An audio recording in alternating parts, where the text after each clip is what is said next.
Hello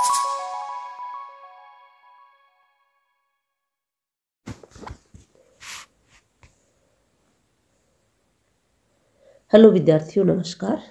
कक्षा 12 की अनिवार्य हिंदी का पाठ नंबर 4, जिसके लेखक हैं रघुवीर सहाय और उनकी कविता है कैमरे में बंद अपाहिज, इसकी व्याख्या इस वीडियो के माध्यम से करेंगे। तो व्याख्या करने से पहले कवि का व्यक्तित्व और कृतित्व जानते हैं। तो कवि रघुवीर सहाय का व्यक्तित्व है। कवि रघुवीर सहाय का जन्म 1929 में लखनऊ उत्तर प्रदेश में हुआ। रघुवीर सहाय समकालीन हिंदी कविता के संवेदनशील नागर चेहरा है। नगरीय सभ्यता को व्यक्त करने वाला जो होता है उसे कहते हैं नागर चेहरा। इनकी कविता साफ सुथरी, सरल और अत्यंत सधी हुई भाषा की परिचायक है। इन्होंने घर मोहल्ले के चरित्रों पर अपनी कविता लिखकर इन्हें हमारी चेतना का स्थायी नागरिक बनाया है। हत्या, लूटपाट, आगजनी, छल छद्म जैसी समस्याओं के साथ राजनीतिक भ्रष्टाचार पर भी तीखा प्रहार करते हैं। इस तरह इनकी कविता आसपास की दुनिया को रूपायित करती है। वे अपनी कविता के माध्यम से संसार के सारे दर्दों को मिटाना चाहते हैं।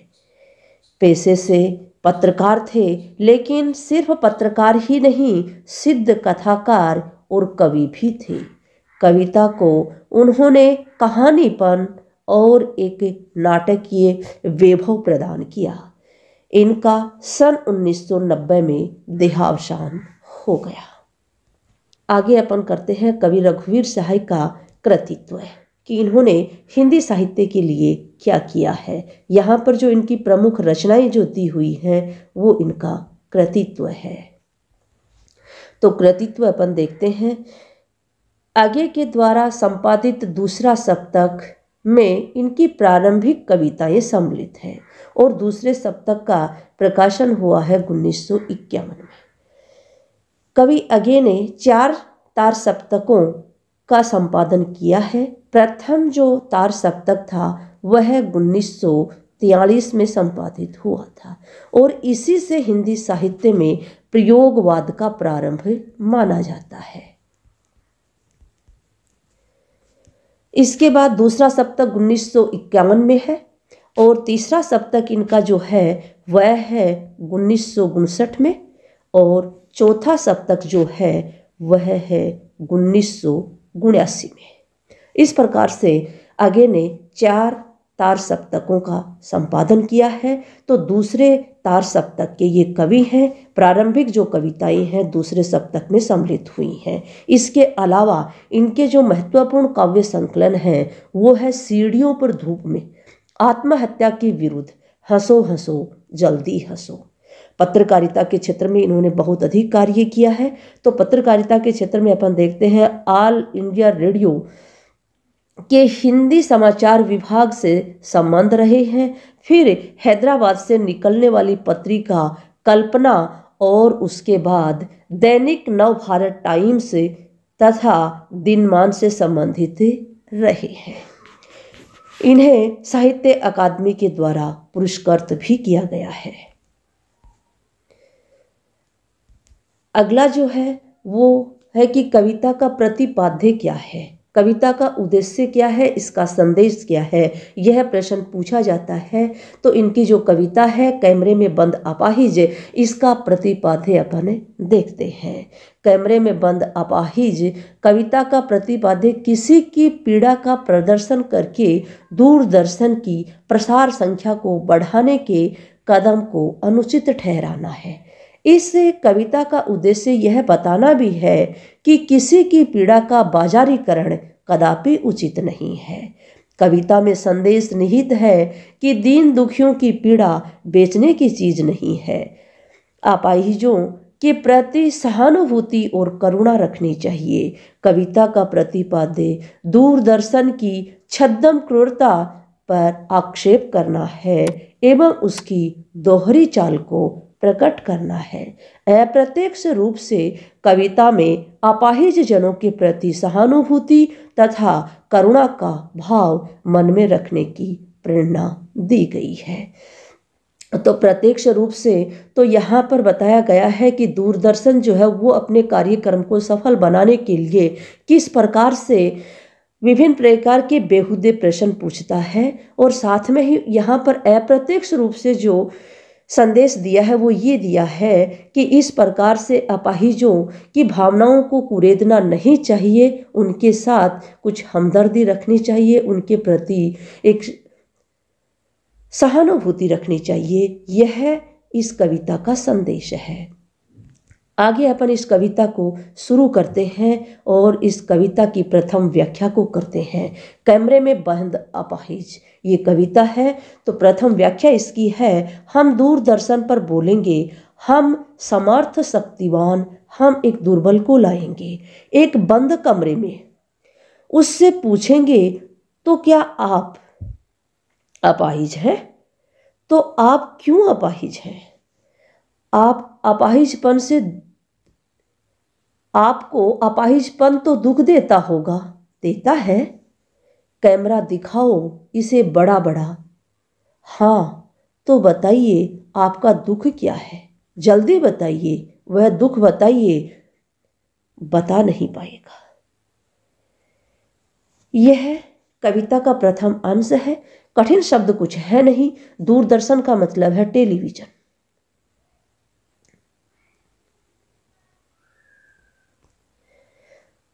समर्थ, सक्षम, शक्तिवान, शक्तिशाली, दुर्बल, कमजोर,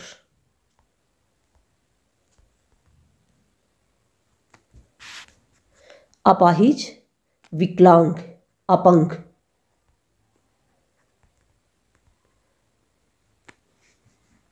अपाहिजपन, अपंगता,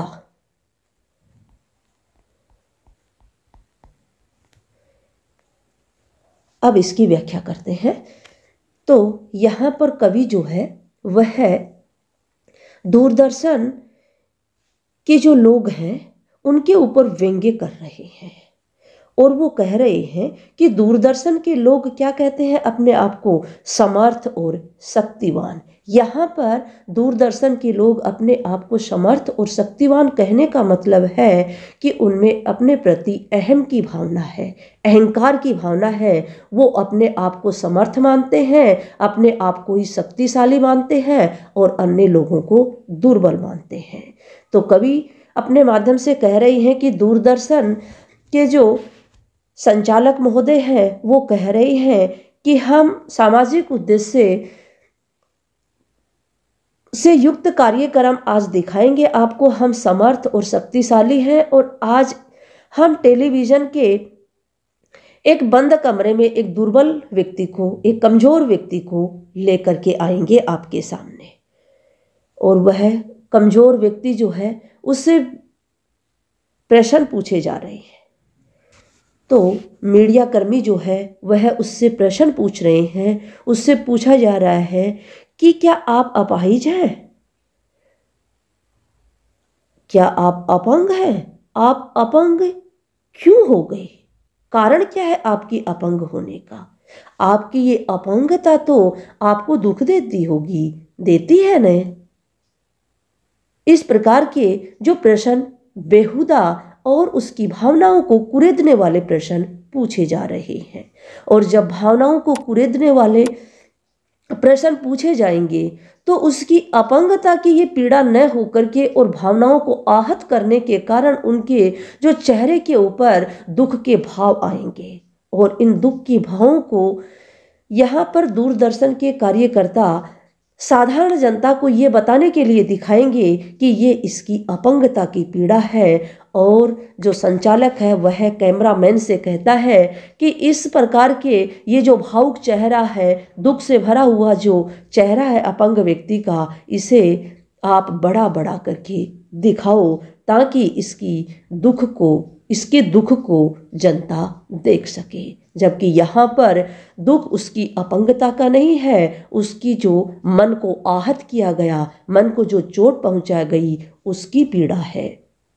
आगे मीडिया कर्मी कह रहा है उसी दुर्बल व्यक्ति से, उसी कमजोर व्यक्ति से आगे इसी प्रकार के बेहुदा प्रश्न पूछे जा रहे हैं और कह रहा है, हाँ बताओ भाई साहब, आपका दुख क्या है, जल्दी बताओ कि दुख है, आप बताओ आपकी पीड़ा क्या है। इस प्रकार से जब बार बार विभिन्न प्रकार के भावनाओं को कुरेदने वाले, मन को आहत करने वाले प्रश्न पूछे जाएंगे तो इनका उत्तर वह क्या दे सकता है, और वह कोई उत्तर उसे नहीं बता पाएगा। आगे इसकी व्याख्या जो है अपन संदर्भ, प्रसंग और विशेष के साथ ही देखते हैं। संदर्भ एवं प्रसंग।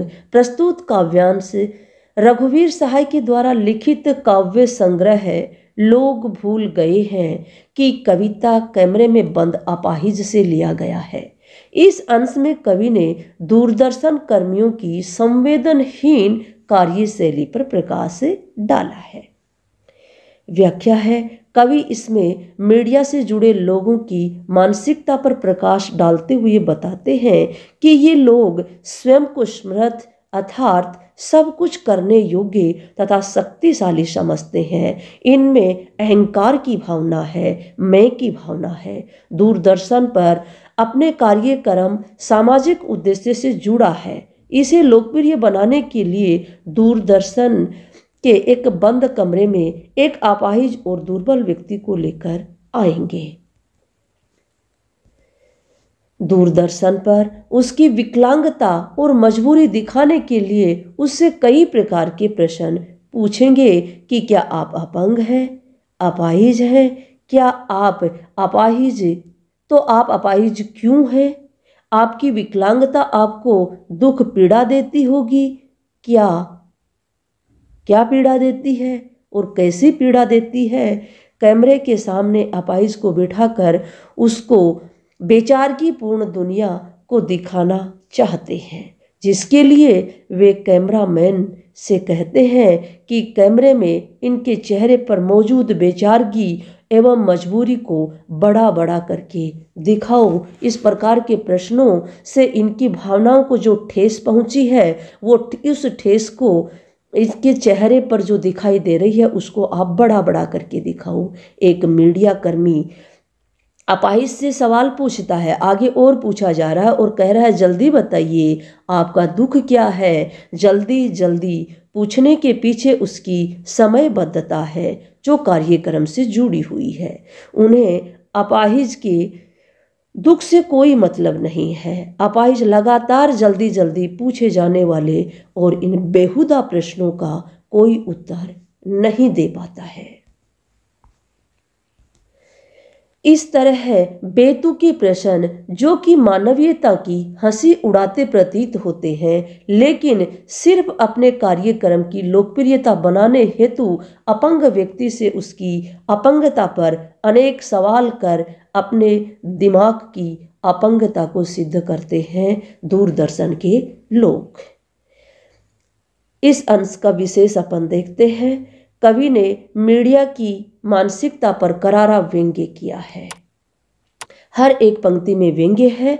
काव्यांश में नाटकीयता है, शैली जो है वो नाटकीय है, भाषा सरल सहज है तथा हर एक पंक्ति में व्यंग्य है। व्यंग्य होने के कारण व्यंजना शब्द शक्ति का प्रयोग हुआ है तथा खड़ी बोली हिंदी की ये रचना है। धन्यवाद विद्यार्थियों, आज की इस वीडियो में इतना ही। अगर आपको वीडियो अच्छा लगा हो तो चैनल को सब्सक्राइब जरूर कर लेना और बेल आइकन भी प्रेस कर लेना।